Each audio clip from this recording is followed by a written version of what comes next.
नमस्कार मित्रांनो, फिल्मी ट्रेंड मराठी चॅनलवर आपलं स्वागत आहे। मित्रांनो, नवरी मिळे हिटलरला मालिकेत गेल्या काही दिवसांपासून लीलाची बहीण रेवतीच्या लग्नाचे कथानक सुरू असल्याचे पाहायला मिळत आहे। लीलाने रेवतीला तिचे लग्न यश बरोबर लावून देणार असल्याचे वचन दिलं, पण एजंटच्या मनात काही वेगळंच होतं। श्वेताचे एजंट बरोबर लग्न ठरले होते, पण काही कारणांमुळे लीलाचे लग्न एजंट बरोबर होते। त्यामुळे काही दिवसांपूर्वी एजंटनी श्वेताबरोबर यशचे लग्न लावणार असल्याचे जाहीर केले। त्यानंतर दुर्गाच्या दबावामुळे यश आणि रेवती एजेला खरे सांगत नाहीत। लीला रेवतीला एजेकडे यशबद्दलच्या तिच्या प्रेमाची कबुली देण्यास भाग पाडते, पण किशोर रेवतीचा अपघात घडून आणण्याचं प्लॅनिंग करतो।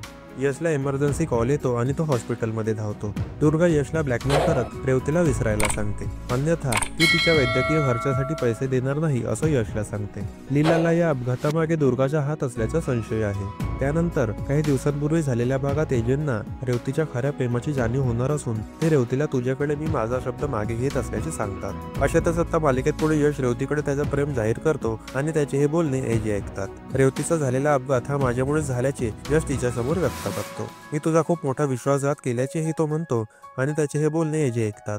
एजंटना पाहून यशला मोठा धक्काच बसतो। पुढे लीला अपघातानंतर घरी जाते। तिला वाटतं की तिच्या स्वागतासाठी घरातील सगळे तयारी करून असतील, पण तसं काहीच होत नाही। यावेळी एजंटची आई देखील तिच्या बरोबर नीट वागत नाहीत। त्यामुळे आता एजंटना रेवतीच्या प्रेमाची जाणीव झाल्यामुळे ते यश व रेवतीचे लग्न लावणार का? यश रेवतीच्या प्रेमामुळे लीला व एजे त्यांच्या नात्यावर काही परिणाम होणार का, याची प्रेक्षकांना उत्सुकता लागून राहिली आहे। त्यामुळे आता यश रेवती त्यांच्यातील प्रेम टिकणार की नाही हे प्रेक्षकांना मालिकेच्या आगामी भागात पाहता येणार आहे। मित्रांनो, मनोरंजन विश्वातील ताज्या बातम्या जाणून घेण्यासाठी आमच्या चॅनलला सबस्क्राईब करून बेल आयकॉनला नक्की प्रेस करा। भेटूया पुढील व्हिडिओमध्ये। धन्यवाद।